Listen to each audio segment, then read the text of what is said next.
السلام علیکم۔ کیا آپ جانتے ہیں ارطغرل غازی نے دنیا کی سب سے طاقتور سلطنت کی بنیاد رکھی۔ اس نے اپنے 2000 ساتھیوں کی مدد سے ایسی حکومت قائم کی جو 700 سالوں تک پوری دنیا پر راج کرتی تھی۔ اس کی نسلوں میں پیدا ہونے والے سلطان محمد فاتح نے دنیا کی سب سے بڑی توپ ایجاد کی تھی۔ ارطغرل کے ذریعے استھاپت کی گئی سلطنت عثمانیہ نے دنیا کو سب سے زیادہ ویگیانک اور ڈاکٹر دیے۔ ارطغرل نے ڈاکٹروں اور عالموں کی ایک بہت بڑی جماعت قائم کی تھی جو مفت میں لوگوں کی مدد کرتی تھی۔ ان کا پورا خرچ ارطغرل خود اٹھاتا تھا۔ ارطغرل ایک اکیلا ایسا انسان تھا جس سے منگول بھی دہشت کھاتے تھے۔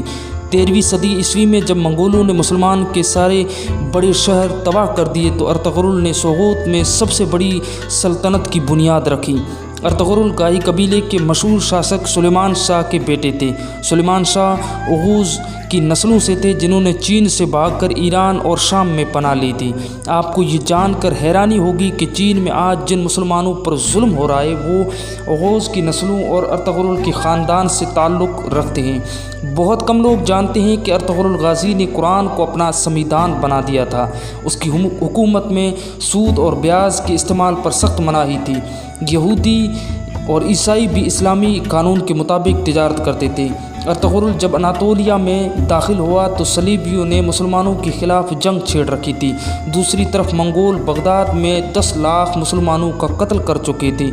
لیکن ارطغرل کے آنے کے بعد اچانک اناطولیہ سمیت وشو کا نقشہ ہی بدل گیا۔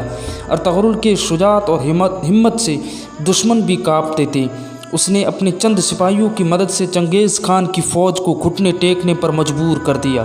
صلیبیوں اور منگولوں کے خلاف ارطغرل کے جذبے کو دیکھ کر سلجوقی سلطنت کے سلطان علاء الدین نے زمینوں کا ارطغرل کو مالک بنا دیا۔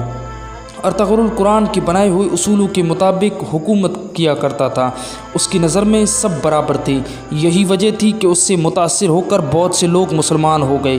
چنگیز خان کے سپہ سالار صلیبی کمانڈر بھی ارطغرل کے ہاتھوں اسلام قبول کر لیا تھا۔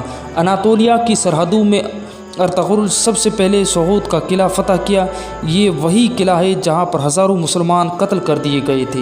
سوغوت کا قلعہ فتح کرنے کے بعد ارطغرل نے وہاں ایسا نظام قائم کیا کہ وہ سلجوقی سلطنت کا سب سے امیر شہر بن گیا۔ اس کو یورپ کی ایک بہت بڑی آبادی تجارت سوغوت آتی تھی۔ ارطغرل بڑا ہی انصاف پسند آدمی تھا۔ اس کی تلوار ہمیشہ میان سے باہر رہتی تھی۔ سلجوقی سلطنت کے خلاف سازش رچنے والے کمانڈر درگیش کو سر عام قتل کر دیا گیا۔ ارطغرل نے جس سلطنت کی بنیاد رکھی اس نے 100 سال ہی کے اندر آدھی دنیا کو فتح کر لیا تھا۔ اس سلطنت کی سرحدیں ایشیا سے لے کر یورپ اور افریقہ تک پھیلی ہوئی تھی۔ 17ویں صدی تک آدھی دولت سلطنت عثمانیہ کے قبضے میں تھی۔ جاپان، روس اور فرانس جیسے دیش ترکی کی خلافت عثمانیہ سے قرضے لیتے تھے۔ یہ سلطنت اتنی بڑی تھی جب اس کا انت ہوا تو 42 دیشوں نے نرمان ہوا۔ آپ کو یہ جان کر شاید حیرانی ہوگی کہ ارطغرل کا خاندان دنیا میں سب سے لمبے سمے تک حکومت کرنے والا خاندان ہے۔ ارطغرل کے 36 لوگوں نے 700 سالوں تک حکومت کی۔ ارطغرل کے بعد خلافت عثمانیہ نے 500 سے زیادہ جنگیں لڑی جن میں سب سے زیادہ فتح حاصل ہوئی۔ اگر آپ ہمارے چینل پر نئے ہیں تو چینل کو سبسکرائب ضرور کریں اور ساتھ میں لگے بیل آئیکن کو ضرور پریس کریں تاکہ آنے والے ویڈیو کی ہر نوٹیفیکیشن آپ کے پاس ضرور پہنچے۔